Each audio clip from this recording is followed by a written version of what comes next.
सोचो तुम पुणे की एक हल्की रोशनी वाली सड़क पर चल रहे हो। साल है 2016। गर्मियों की एक उमस भरी रात। चारों तरफ ट्रैफिक की आवाजें आ रही हैं। हवा में स्ट्रीट फूड की खुशबू घुली हुई है। तभी अचानक अंधेरे में से कुछ लड़के निकलते हैं। उनके चेहरे पर गुस्सा साफ दिख रहा था। उनके हाथों में हथौड़े, तलवार और पत्थर जैसे हथियार थे। ये कोई साधारण हथियार नहीं थे, लेकिन उनकी चमक स्ट्रीट लाइट में डर पैदा कर रही थी। सड़क के बीचों बीच एक आदमी गिरा हुआ है और उसकी पूरी बॉडी खून से लथपथ है। उसके गले में भारी सोने की चेन है जो रोशनी में चमक रही है। वो आदमी खुद को बचाने की कोशिश कर रहा है, लेकिन सामने जो झुंड यानी वो जो गैंग है वो भेड़ियों की तरह उस पर टूट पड़ता है। उस पर एक के बाद एक वार करते जा रहे हैं। लेकिन बात यही तक नहीं रुकती, क्योंकि ये कोई आम आदमी नहीं था। ये वही शख्स था जिसे पूरी दुनिया गोल्डमैन के नाम से जानती थी। एक ऐसा इंसान जिसने अपने सोने की प्यार की वजह से गिनीज वर्ल्ड रिकॉर्ड तक बना डाला। और जो लोग उसे मार रहे थे वो उसके ही बेटे के सबसे करीबी दोस्त थे। एक साधारण सा बर्थडे पार्टी इनविटेशन कुछ ही घंटों में एक हैरान कर देने वाला मर्डर में बदल गया। और ये केस आज तक रहस्य बना हुआ है। ये है दत्ता फुगे की अजीब और सच्ची कहानी।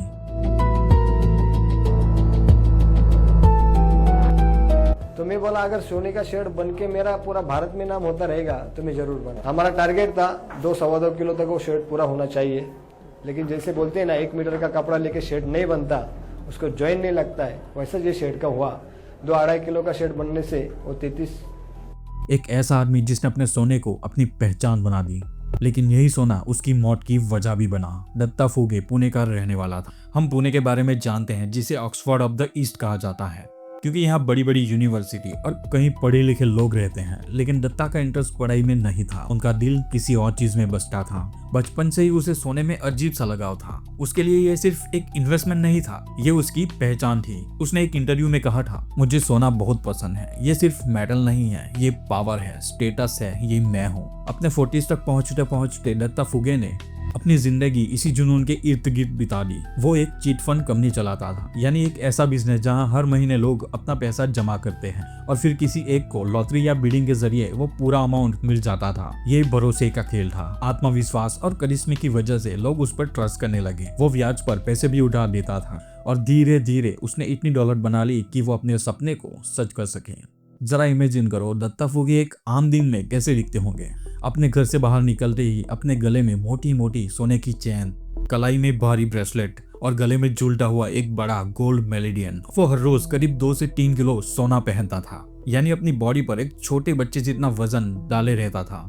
लोगों ने उसे गोल्ड मैन कहना शुरू कर दिया और ये नाम उससे ऐसे चिपक गया जैसे उसके गले में उसकी सोने की चेन। और फिर आया साल 2012, जब उसने अपने गोल्ड के जुनून को एक और लेवल आगे ले गया। उस दिन उन्होंने पुणे की एक मशहूर ज्वेलर्स रैंकर ज्वेलर्स में कदम रखा और कहा, मुझे एक गोल्ड सेट बनवानी है, पूरी तरह सोने की। ज्वेलर्स वाले पहले हैरान रह गए थे, लेकिन फिर मान गए। उन्होंने पश्चिम बंगाल से 15 एक्सपर्ट कारीगर्स को बुलाया जो महीनों तक पसीना बहाते रहे। हर दिन 16-16 घंटे वो काम करते थे। उन्होंने करीब 14,000 छोटे छोटे गोल्ड पीस आपस में बुन लिए और आखिरकार तैयार हुई एक चमकदार सोने की शर्ट जिसका वजन था 3.5 किलोग्राम और उसकी कीमत थी करीब 1.5 करोड़। वो कोई कपड़ा नहीं था, एक शानदार कलाकृति थी, एक ऐसी चीज जो रात में तारों की तरह चमकती थी। दत्ता फुगे ने पहली बार अपनी सोने की शर्ट पहनकर पब्लिक ने एक कदम रखा तो मीडिया तो जैसे पागल हो गई थी। अखबारों पर पहले पन्नों पर उसकी तस्वीर छा गई। गोल मटोल शरीर वाला एक आदमी, चेहरे पर चौड़ी मुस्कान और उसके सोने की शर्ट हर कैमरे के फ्लैश के साथ चमक उठती थी। ये खबर आग की तरह फैल गई। इंडिया के न्यूज चैनल से लेकर फॉरेन मीडिया तक हर जगह एक ही हेडलाइन थी, Pune Goldman wear the world most expensive shirt. Guinness world record ने ये बात नोटिस की और दुनिया की सबसे महंगी शर्ट का खिताब दे दिया। रातों रात दत्ता फुगे एक सेलिब्रिटी बन गया था। हर तरफ से इनविटेशन आने लगे, पार्टियां, फंक्शन, बड़े बड़े इवेंट्स, जहां वो एक राजा की तरह एंट्री लेता था और वो शर्ट उनका क्राउन बन चुका था। लेकिन शोहरत का एक काला पहलू भी होता है। चोर गरीबों के घर नहीं जाते,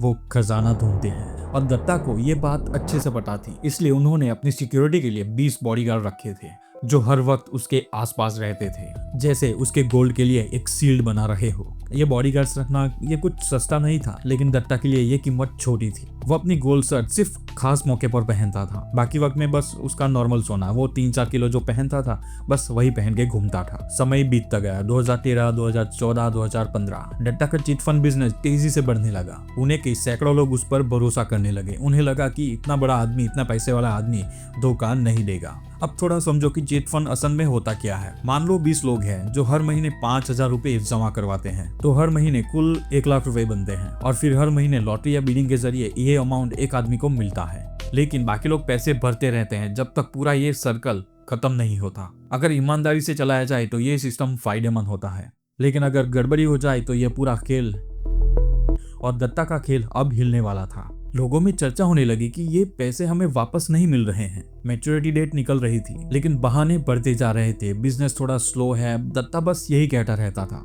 लेकिन लोगों के मन में सवाल आया, अगर बिजनेस स्लो है तो रोज इतना सोना कैसे पहन सकता है, इतने पैसे कैसे उड़ा सकता है। लोगों में धीरे धीरे गुस्सा बढ़ने लगा, और यही एंटी है दत्ता के बेटे की, शुभम की। वो अपने 20s में था, जिंदगी के मजे ले रहा था। महंगे कपड़े, गाड़ियां, नाइट क्लब्स, सब कुछ था उसके पास। उसके दोस्त थे, उसमें सबसे गरीब था अतुल। वो उसके घर पे कभी भी आ जाता, खाना खा लेता, पैसे उड़ा ले लेता। उन दोनों की दोस्ती काफी गहरी थी, लेकिन इस दोस्ती में भी दरार आने लगी। अतुल ने दत्ता के चिट फंड में करीब 1.5 लाख रुपए लगाए थे। जब उसे पर्सनल नीड के लिए उसे पैसों की जरूरत पड़ी, तब दत्ता ने टाल दिया कि जल्द ही तुम्हें पैसे मिल जाएंगे। बस वो ऐसा ही कहता रहा। हफ्ते महीने में बदलने लगे, लेकिन गुस्सा भी उसके साथ बढ़ता जा रहा था। अतुल सोचता रहा, गुस्सा बढ़ता रहा, और सोचने लगा कि जो आदमी 1.5 करोड़ का शर्ट बनवा सकता है, वो सिर्फ मेरे 1.5 लाख रुपए नहीं दे सकता। लेकिन वो अकेला नहीं था, शुभम के और भी कई दोस्त थे जो उसी नाव में थे। उन लोगों ने भी वही चिट फंड में पैसे लगाए थे। धीरे धीरे ये गुस्सा, ये शिकायत साजिश में बदलने लगी। डिम लाइट बार में बैठकर ये बात होने लगी, अगर पैसे नहीं मिलते तो कुछ और वसूलना पड़ेगा। 14 जुलाई 2016, पुणे की एक गर्म दोपहरी सुबह सड़क शोर से भरी हुई थी। हॉर्न बजाते रिक्शे, चाय बेचने वाले लोग अपनी अपनी दौड़ में थे। उसी वक्त शुभम के फोन पर एक कॉल आया, अतुल का। अतुल ने कहा, भाई आज हमारे म्यूचुअल दोस्त का बर्थडे है, याद है ना? वो तेरे पापा का बहुत बड़ा फैन है, Goldman, celebrity, Guinness record holder. कह रहा था अगर तेरे पापा पार्टी में आ जाए तो पार्टी तो बन जाएगी। सोचना, अगले दिन अखबार में फोटो छप जाएगी। चलना यार, पापा को मना लो। शुभम ने कहा, हाँ ठीक है यार, मैं पापा को पूछ लूंगा। तुझे मना करना तो वैसे ही मुश्किल है। कॉल खत्म करके शुभम ने फोन साइड पर रखा और नाश्ते की टेबल पर अपने पापा की ओर मुड़ा। किचन में पराठे और मसाले की खुशबू फैल रही थी। दत्ता, जो हमेशा की तरह अपने गोल्ड ज्वेलरी में चमक रहा था, वो अपने बेटे की बात ध्यान से सुन रहा था। शुभम ने कहा, डैड, एक दोस्त की बर्थडे पार्टी है। उसने कहा है कि अगर आप आएंगे तो पार्टी में 4 चांद लग जाएंगे। वैसे भी आप अब शहर के सेलिब्रिटी हैं, लेकिन अगर उसने खुद बुलाया है तो ठीक है। तुम पहले निकल जाओ अपनी गाड़ी में, मैं थोड़ा काम निपटा कर वहां पहुंच जाऊंगा। कहाँ है पार्टी? शुभम ने बताया। शुभम ने पता बताया। शहर के बाहर एक सुनसान इलाका, जहाँ ना तो भीड़ थी ना कैमरे। दत्ता ने बस सिर हिलाया। उन्हें अंदाजा भी नहीं था कि वो दिन उनकी जिंदगी का आखिरी दिन बनने वाला है। शाम होते होते पुणे की गर्मी थोड़ी नरम हो गई थी। आसमान में तारे झिलमिला रहे थे। करीब 8 बजे अतुल ने अपने दोस्त को कॉल करना शुरू कर दिया। बात करने का टोन एकदम नॉर्मल था। अतुल ने कहा, भाई पापा को ला रहे हो ना? पार्टी शुरू हो गई है। शुभम ने कहा, हाँ भाई, वो काम से सीधा वहीं पहुंचेंगे। दत्ता ने अपने दिन का काम खत्म किया और घर से निकलने से पहले अपना एक नॉर्मल शर्ट पहन लिया। आज उसने अपनी वो गोल्ड की शर्ट नहीं पहने हुआ था, बस वो नॉर्मल सोना जो वो हर रोज पहनता था। चेन और ब्रेसलेट हल्की रोशनी में चमक रहे थे। जब वो अपनी कार में बैठा, इसी बीच शुभम को अतुल का एक और कॉल आया। अतुल ने कहा, भाई आते वक्त 10 से 12 किलो बिरयानी और कुछ सिगरेट के पैकेट लेते आना, पार्टी का माहौल तभी जमेगा। शुभम ने कहा, तुम लोग पार्टी सेट कर रहे हो और मुझे डिलीवरी बॉय बना दिया है। चलो ठीक है, ले आऊंगा। शुभम हंसते हुए एक फेमस बिरयानी शॉप पे रुका। दुकान के बाहर जीरा, गरम मसाला और तले हुए मांस की खुशबू घुली हुई थी। उसने बिरयानी के पैकेट्स अपने कार में रखे, फिर एक जनरल स्टोर से सिगरेट के पैकेट्स ले लिए। शुभम के साथ उसका एक दोस्त भी था जो उसके साथ फ्रंट सीट पर बैठा हुआ था। करीब रात के 9:30 बजे दोनों उस पट्टे पर पहुंचे। वो गली अजीब तरह से शांत थी। कोई म्यूजिक नहीं, कोई हंसी की आवाज नहीं, यहाँ तक कि उस घर से रोशनी भी नहीं निकल रही थी, यानी कोई लाइट्स वाइट्स जली हुई नहीं थी। शुभम ने गाड़ी रोकी, अपनी गाड़ी से बाहर निकला। हवा में बारिश की हल्की सी गंध थी और वो भारी बेचैन कर देने वाली शांति जो तूफान से पहले होती है। सड़क के बीच में टिमटिमाती स्ट्रीट लाइट के नीचे करीब 10 आदमी किसी चीज के चारों ओर झुके हुए थे और कुछ चीख सुनाई दी और फिर ठक ठक ठक हथौड़े की आवाज आ रही थी, तलवार चमक रही थी और पत्थर के मांस से टकराने की आवाज आ रही थी। शुभम का दिल तेजी से धड़कने लगा। वो धीरे धीरे उसके पास गया और जो वहां जाकर उसने देखा, उसने उसकी रूह कपा दी। हमलावर उसके दोस्त थे और जमीन पर पड़ा शख्स उसका पिता दत्ता फुगे था। चारों तरफ खून फैला हुआ था और उसकी सुनहरी गोल्ड की चैन अब लाल हो चुकी थी। जैसे ही शुभम वहां पहुंचा, हमलावर चूहे की तरह वहां से भाग खड़े हुए। शुभम और उसके दोस्त ने किसी तरह दत्ता की बेहोश बॉडी को उठाया और अपनी कार में डाला। रास्ते में उसके दोस्त ने अपने कांपते हाथों से पुलिस को कॉल किया। यहाँ हमला हुआ है, बहुत बुरा हुआ है। हॉस्पिटल के इमरजेंसी रूम में दत्ता को तुरंत अंदर ले लिया गया। मशीन्स लगातार पीप कर रही थी। डॉक्टर भाग दौड़ रहे थे। किसी ने ऑक्सीजन लगाया, कोई पट्टियां बांध रहा था, लेकिन जख्म बहुत गहरे थे। बॉडी में कई जगह से हड्डियां टूटी हुई थी। बॉडी के अंदर खून बह रहा था। कई घंटों की कोशिश के बाद सुबह होते होते गोल्डमैन मर चुका था और ये खबर आग की तरह फैल गई। Pune Guinness world record holder brutally murdered. पूरा शहर सन्न रह गया। डर, गुस्सा और अविश्वास की लहर पूरे शहर में घुल गई। इन्वेस्टिगेशन शुरू होती है। मीडिया के बाहरी दबाव में पुलिस ने सबसे पहले अहम गवाहों को बुलाया, शुभम और उसका दोस्त। एक कोल्ड व्हाइट रूम और टिमटिमाती हुई फ्लोरेसेंट लाइट के नीचे शुभम आखिर टूट गया। डिटेक्टिव ने पूछा, बेटा जो देखा वो सब बताओ, कुछ मत छुपाओ। शुभम ने रोते हुए कहा, वो मेरे ही दोस्त थे, अतुल और बाकी सब। हथौड़े, तलवार, पत्थर सब कुछ इस्तेमाल कर रहे थे। मैं यकीन नहीं कर पा रहा था। अतुल ने ही तो उन्हें पार्टी में बुलाया था। शुभम ने सारे नाम बता दिए। पुलिस ने उसी रात छापे मारे, दरवाजे तोड़ दिए गए, लोग पकड़े गए। कुछ ही दिनों में एक्यूज को अरेस्ट कर लिया गया। पूछताछ करी थी कई घंटों तक। कंटिन्यूस रोशनी के नीचे लगातार पूछताछ की गई, लगातार क्वेश्चनिंग की गई और आखिरकार अतुल टूट गया। उसने सब कुछ कबूल कर लिया। डिटेक्टिव ने पूछा, क्यों अतुल, वो तुम्हारे दोस्त का बाप था ना? अतुल ने कहा, मैंने उसके चिट फंड में 1.5 लाख रुपए लगाए थे, वापस चाहिए थे पर्सनल काम के लिए। वो हर बार टालता रहा। वो हर दिन सोने में लिपटा घूमता रहता था। 1.5 करोड़ की शर्ट पहनता था, लेकिन मेरे पैसे नहीं दे सकता था। और मैं अकेला नहीं था, बाकी सबका भी पैसा फंसा हुआ था। तो सोचा जब पैसा गया तब हिसाब बराबर कर देते हैं। धीरे धीरे पूरी साजिश सामने आई।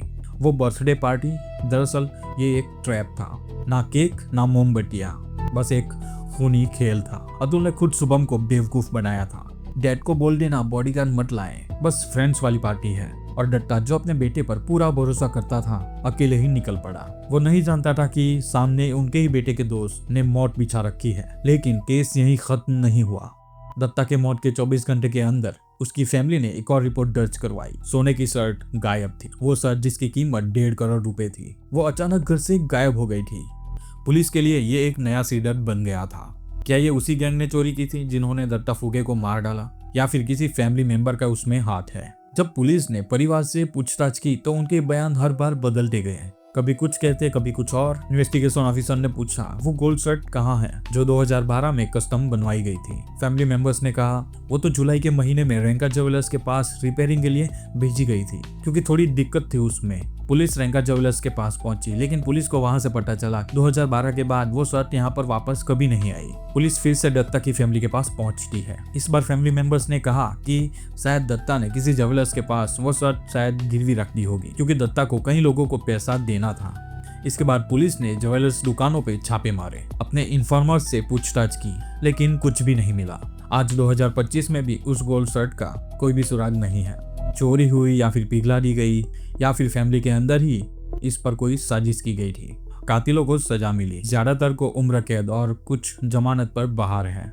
पुणे पुलिस ने तब एक सख्त चेतावनी दी थी, सोने को दिखावा मत बनाओ वरना खतरा खुद बुलाओगे। दत्ता फुगे की कहानी एक चेतावनी बन गई है, लालच की, भरोसे के टूटने की और उस सुनहरे रहस्य की जो अभी भी अंधेरे में गुम है। अगर आपको ये वीडियो अच्छी लगी तो चैनल को सब्सक्राइब कर देना, वीडियो को लाइक कर देना। अगर हाइप का बटन आ रहा है तो हाइप भी कर देना। Thanks for watching.